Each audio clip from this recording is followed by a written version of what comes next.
Ayo, lari, lari, lari, kerja, kerja, kerja. Itulah pesan pertama Presiden Joko Widodo kepada menteri-menteri barunya. Kemeja putih dengan lengan tersingsing seperti ini, konon melambangkan kesederhanaan dan siap untuk bekerja keras. Kami merangkum 3 menteri kabinet kerja yang pernah kami wawancarai. Bersama saya, Marisa Anita, simak Satu Indonesia.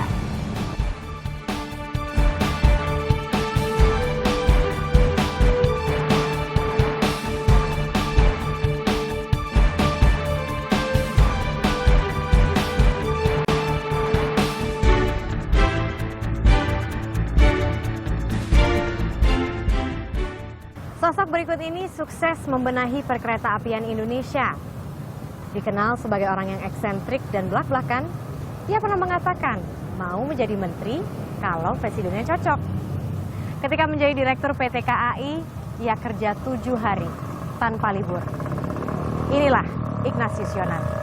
Nah Pak, saya mau mengenal Bapak lebih dekat. Jadi jauh sebelum terjun ke bidang kereta api ini kan, dulu Bapak itu kerja di sebuah bank multinasional gitu. Lama di situ. Terus tiba-tiba kok pas ditawari, ayo Ignatius Jonan kamu kerja jadi di PT KAI. Mau apa pada saat itu yang membuat Bapak mau? Karena udah nyaman di multinasional bank ini. Ya itu nggak penting lah itu ya. Terus masuk kereta api. Gitu. Gini, ini kan sama-sama pelayanan. Ya, jadi sama-sama ini service industri lah. Banking juga service industri, ini juga service industri. Bedanya nggak ada, cuma packagingnya aja beda. Ya, gitu satu. Yang kedua, memang kereta api ini harus banyak sekali dibenahi dan sampai hari ini juga masih banyak yang harus dibenahi juga. Ya, karena sudah lama pelayanan publik di Indonesia atau pelayanan atau service industri di Indonesia itu seringkali itu ditangani tidak dengan sungguh-sungguh. Contoh, toilet berantakan.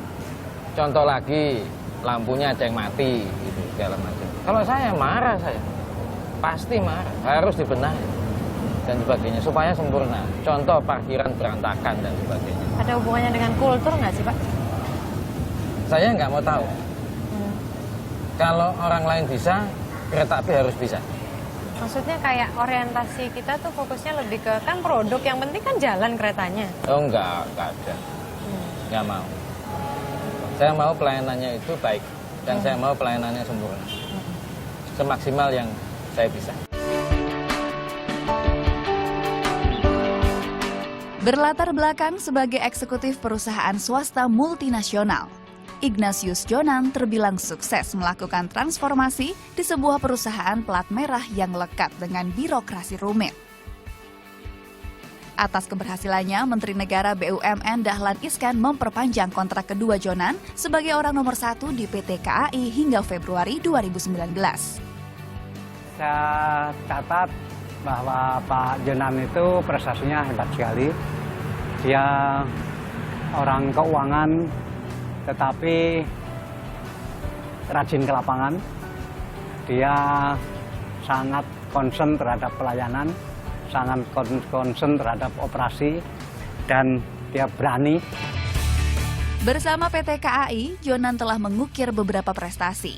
Di antaranya, predikat sebagai CEO BUMN terbaik tahun 2013 versi majalah BUMN Track. Selain itu, ia juga terpilih sebagai Marketeer of the Year tahun 2013 versi Mark Plus Incorporated.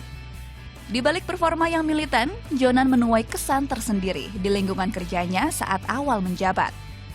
Awal-awal saya melihat kekurangan dia itu dalam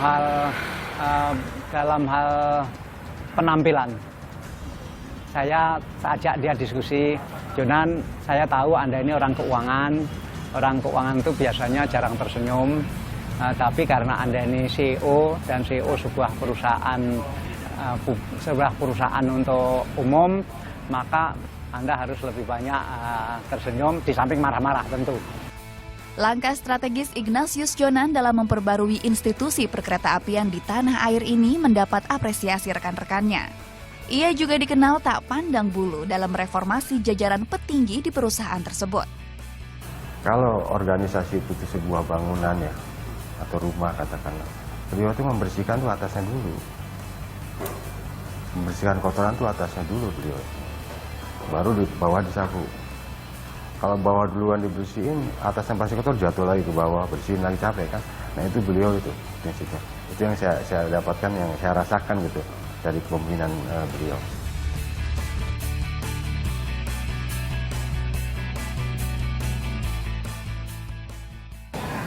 Sukses bagi Anda itu apa sih Pak Yonan?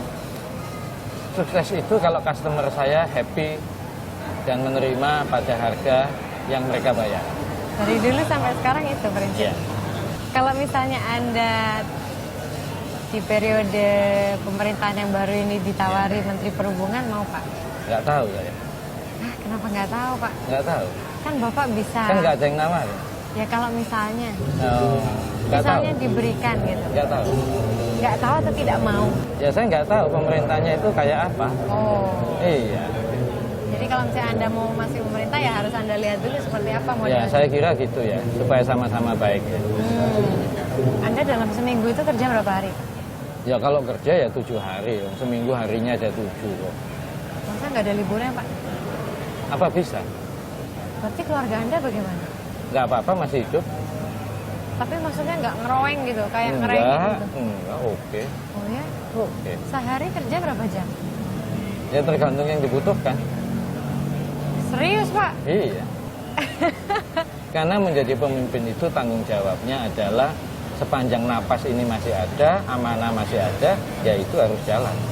Anak Anda mengerti? Saya kira mengerti. Pernah mendapat kritikan dari anak Pak? Nggak pernah. Pelayanan publik yang dianggap sehat itu adalah pelayanan publik yang seperti apa? Pelayanan publik yang saya anggap sehat itu adalah pelayanan publik yang memiliki standar untuk manusia yang baik. Standar. Ya. Cara kita memutuskan standar. Misalnya begini, jalan raya juga ada trotoarnya, gitu loh. Ada marka jalannya, ya. Lalu juga ada drainasenya supaya nggak banjir, itu terus mengenang dan sebagainya. Misalnya itu. Kalau kereta api itu KRL AC-nya nggak mati, gitu kan? Loh ini beneran? Ya saya marah-marah itu. Dan sebagainya. Harapan besar Anda kepada PT KAI ke depan? Satu itu yang penting konsistensi, yang lainnya perbaikan sesuai kebutuhan, udah itu aja. Konsistensi dalam hal? Ya semua, ketertiban apa segala gitu.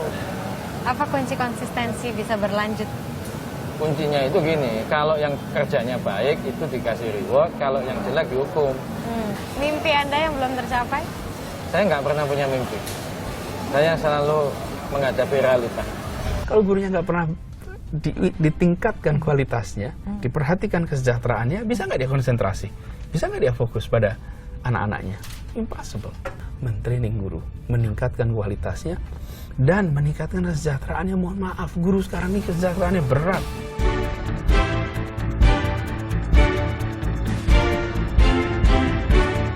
Ia sudah lama malang melintang di dunia pendidikan dan ajar mengajar.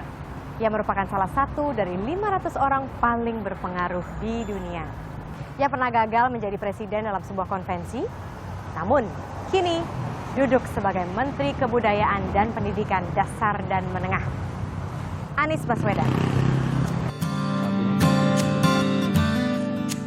Anda pernah mengatakan bahwa pendidikan itu merupakan alat rekayasa masa depan.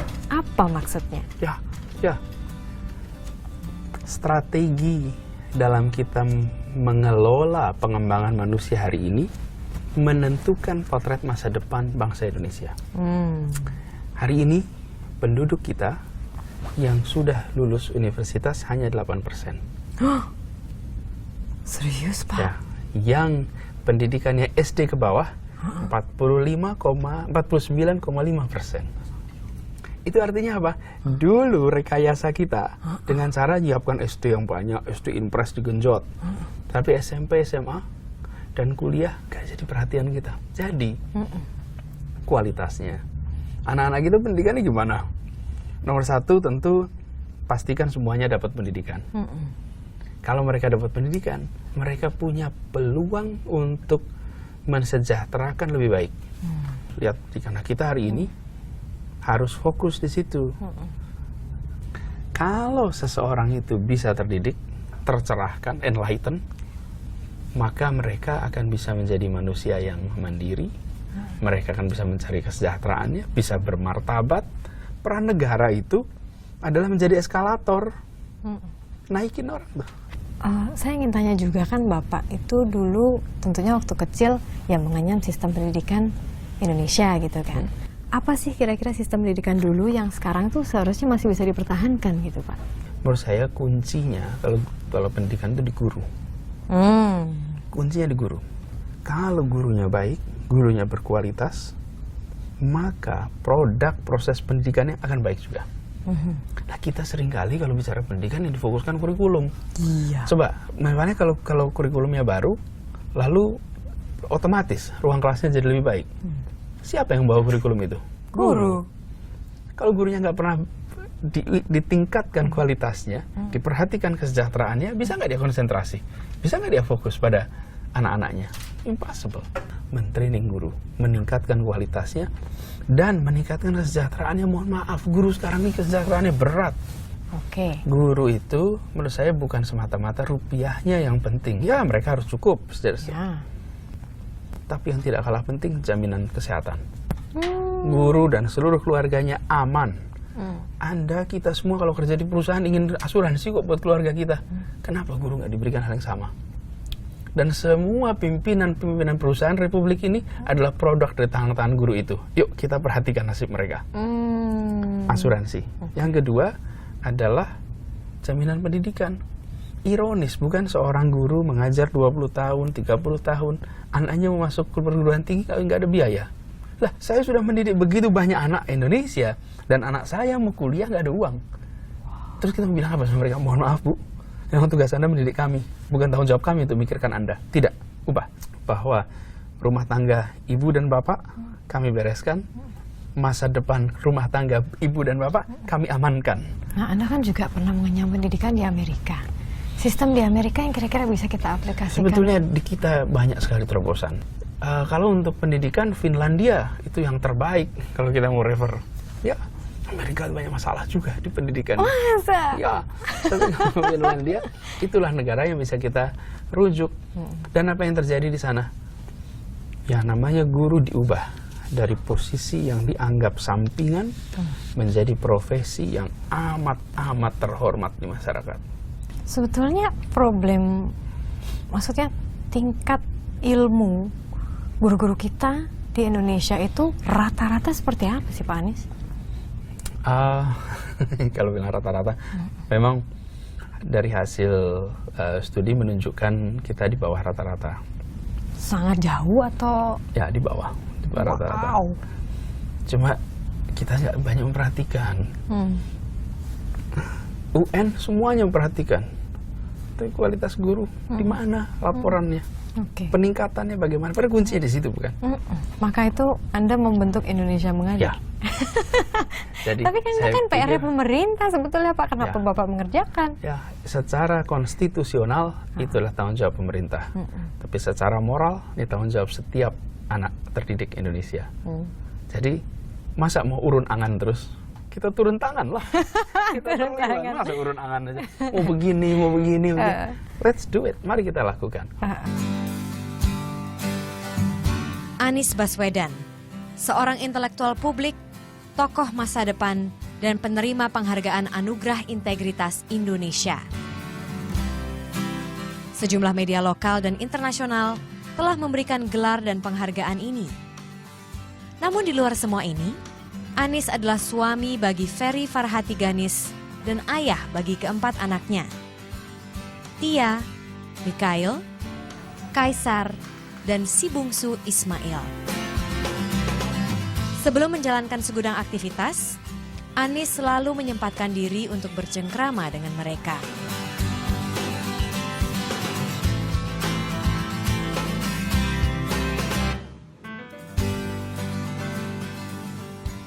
Ketika kecil, keluarga menjadi panutan hidup Anies Baswedan.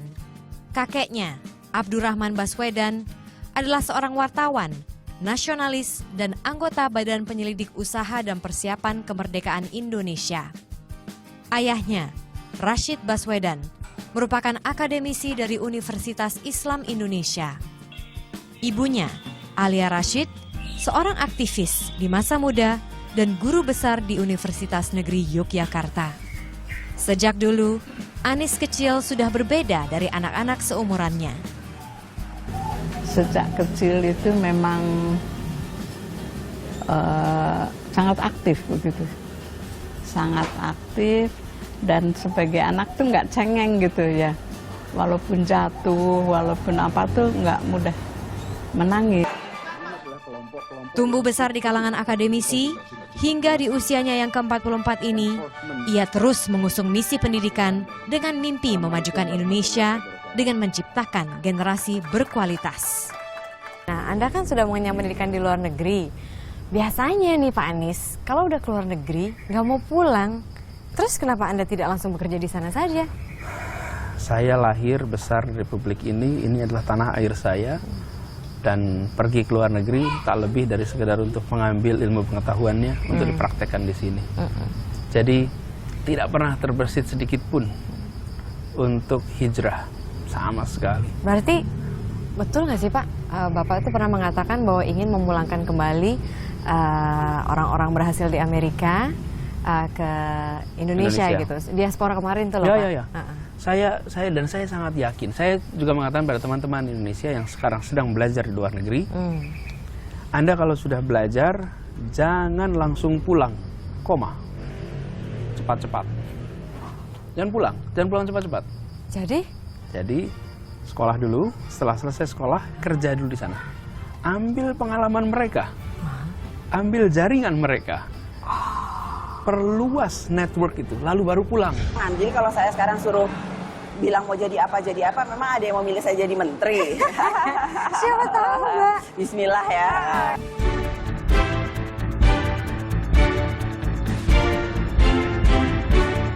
Sosok berikut sudah akrab dengan dunia politik sejak ia bayi. Meski terlahir sebagai bungsu, justru ialah yang meneruskan kiprah politik kakek, ayah, dan ibunya. Tugas berat menantinya setelah ia didaulat menjadi Menteri Koordinator Pembangunan Manusia dan Kebudayaan. Inilah Puan Maharani.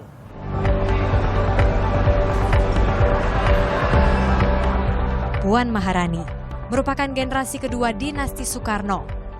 Ia seorang politisi yang tampak siap meneruskan estafet perjuangan, ajaran, dan jejak pemikiran proklamator kemerdekaan RI ini. Wanita kelahiran 6 September 40 tahun silam ini merupakan putri dari pasangan Taufik Kiamas dan Megawati Soekarno Putri. Agak berbeda dengan kedua kakak laki-lakinya, Puan Maharani menunjukkan ketertarikan di dunia politik lebih dahulu. Menempuh pendidikan di jurusan komunikasi massa pada tahun 1992 dan lulus di tanggal 27 Januari 1997, Puan menyelesaikan studi non-skripsi di Fakultas Ilmu Sosial dan Ilmu Politik Universitas Indonesia dengan indeks prestasi 2,68. Memang sih kalau ngelihat ini dia adalah mahasiswa yang rata-rata seperti kebanyakan ya, nggak terlalu aktif juga. Kemudian ya sebetulnya saya nggak menyangka sih ketika di kemudian hari dia jadi politisi yang cukup terkenal gitu. Puan Maharani sempat merasakan dunia jurnalisme dengan magang di sebuah kantor berita cetak, sebelum akhirnya masuk ke ranah politik untuk memberi penyegaran terhadap semangat perjuangan, ajaran, dan pemikiran sang kakek dan kedua orang tuanya. Cita-cita Anda waktu kecil apa Mbak Puan? Cita-cita saya waktu kecil sebenarnya kepingin kerja. Kalau mungkin sekarang dibilang jadi businesswoman lah gitu. Saya ingin punya karir. Oke. Apa yang saya dapatkan di sekolah, di FISIP, juga bekal yang saya dapatkan dari kecil berkolaborasi ataupun bergaul dalam tanda kutip dengan teman-teman yang ada di lingkungan Bapak Ibu saya, bukan hanya dari PDI Perjuangan saja, tapi juga teman-teman politik dari partai politik lain, itu merupakan satu modal buat saya yang mungkin tidak dimiliki oleh teman-teman yang lain. Antara Pak TK dengan Ibu Mega, Anda lebih dekat ke siapa? Dua-duanya saya dekat. Bentuk kedekatannya seperti apa? Ya beda ya, kalau Bapak itu kan memang seseorang yang sangat egaliter, ekspresif, dalam mengutarakan atau memperlihatkan perasaannya. Sementara ibu itu kan adalah orang yang lebih introvert ya, introvert, sedikit berkata-kata tapi dia tunjukkan dengan body language. Seperti apa contohnya Mbak Puan? Ya kayak cuman Puan gitu. Saya udah tahu artinya ya mah, artinya ya maunya kita tuh mau bisik-bisik lah gitu loh. Oke. Atau enggak saya kalau sama ibu saya kalau ketemu datang langsung meluk sambil nyium keningnya atau kepalanya gitu kan. Ya itu hal-hal itu yang mungkin cara ibu memberikan tanda bahwa saya sayang, atau kemudian ya mungkin karena saya satu-satunya anak perempuan kan ya yang bisa bicara dari hati ke hati masalah perempuan kan hanya saya sama ibu dan ibu sama saya, karena kan yang lain kakak saya laki-laki. Dan itu menurut saya suatu hal yang nggak bisa digantikan oleh siapapun kecuali anak perempuannya. Ya hal-hal seperti itu, tapi kan saya nggak bisa juga bicara masalah perempuan ke bapak saya. Nah tapi ya menurut saya itu mereka sinergi yang banyak sekali mempengaruhi tumbuh kembang saya lah hingga sampai hari ini. Gitu. Oke baik, ini juga ada beberapa pertanyaan menarik dari Twitter nih Mbak. Jadi pertanyaan pertama datang dari Ardi Hasiholan yang mengatakan, posisi menteri apa yang Mbak Puan mau kalau ditawari posisi menteri di tahun 2014? Aduh, belum mikir posisi menteri. Yang masih dipikirin adalah bagaimana PDI Perjuangan bisa didukung oleh rakyat untuk menang pemilihan legislatif. Dan tapi kalau misalnya dari interestnya Mbak Puan?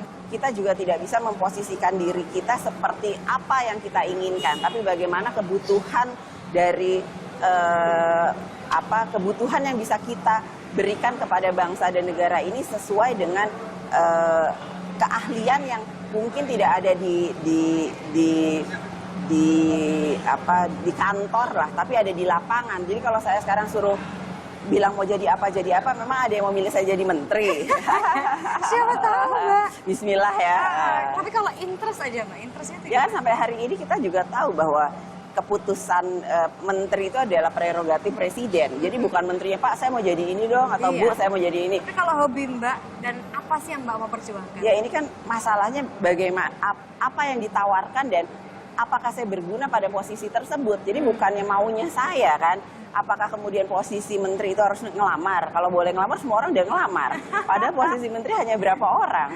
Jadi saya nggak mau berandai-andai lah bahwa harus jadi menteri ini, mau menteri itu, menteri apa. Yang menjadi tanggung jawab saya yaitu karena partai politik yang akan menjadi salah satu peserta pemilu dan harus bisa mempunyai satu ukuran dalam pemenangan pilpres.